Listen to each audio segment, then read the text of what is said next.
What is going on, guys? This is Daniel, and I'm back with another edition of Advanced NBA Concepts, and today I'll be taking a look at two offensive concepts. One is driving with weak side screening, and the other is the corner-to-corner cut. Let's get right into it. Let's first start with driving with weak side screening.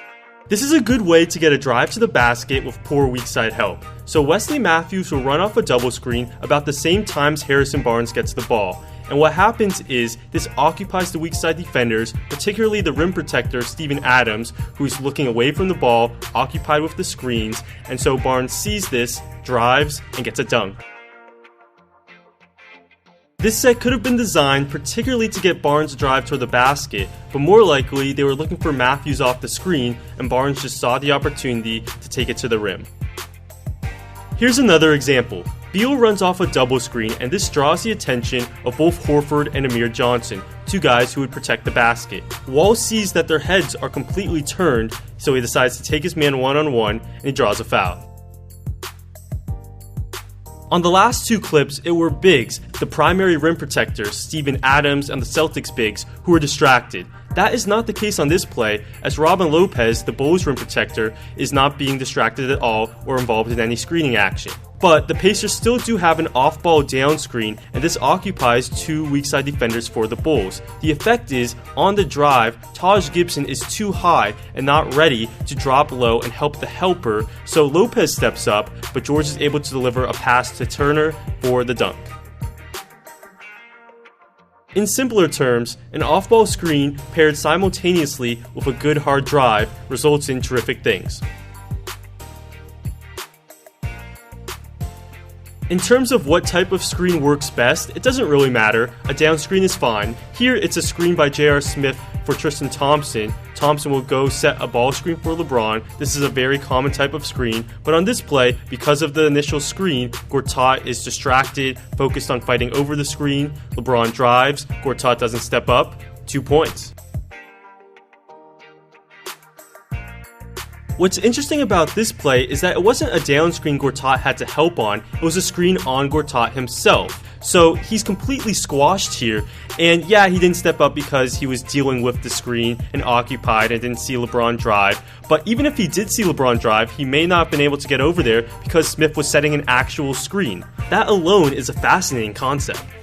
A few notes on the drive with the weak side screens. It can be used as a primary option of a set where a coach draws it up that way, but as of right now, it's more common to see it where an alert ball handler sees what's going on around him and drives. Also, let's not forget, the ball handler must be able to get by his man one-on-one, or else this whole concept is useless.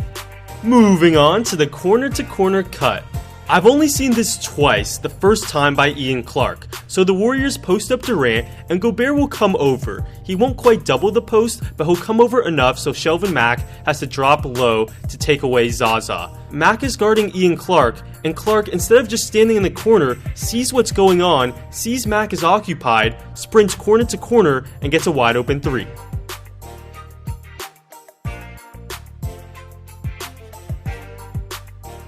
The reason this is so intriguing is because this is good defense by Mack. He does his job by getting in front of Zaza, and if he followed Clark to the opposite corner, that may leave Zaza open for a layup.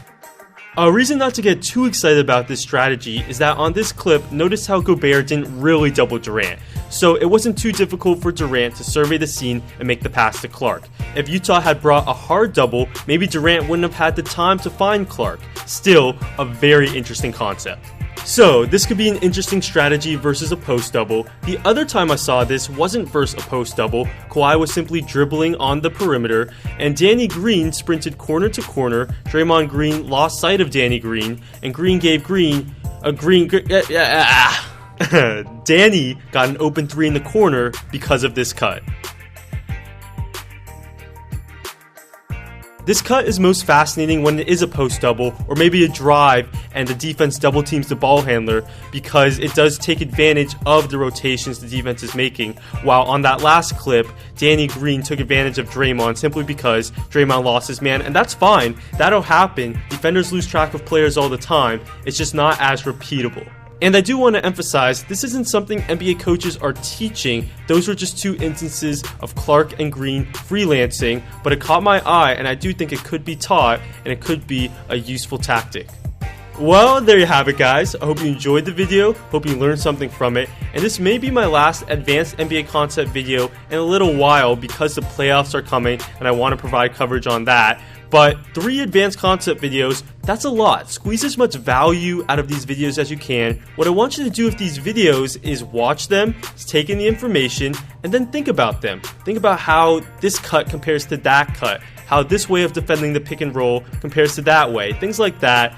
Really try to just increase your basketball IQ by thinking about it after the fact. Thanks for watching, and I'll see you next time.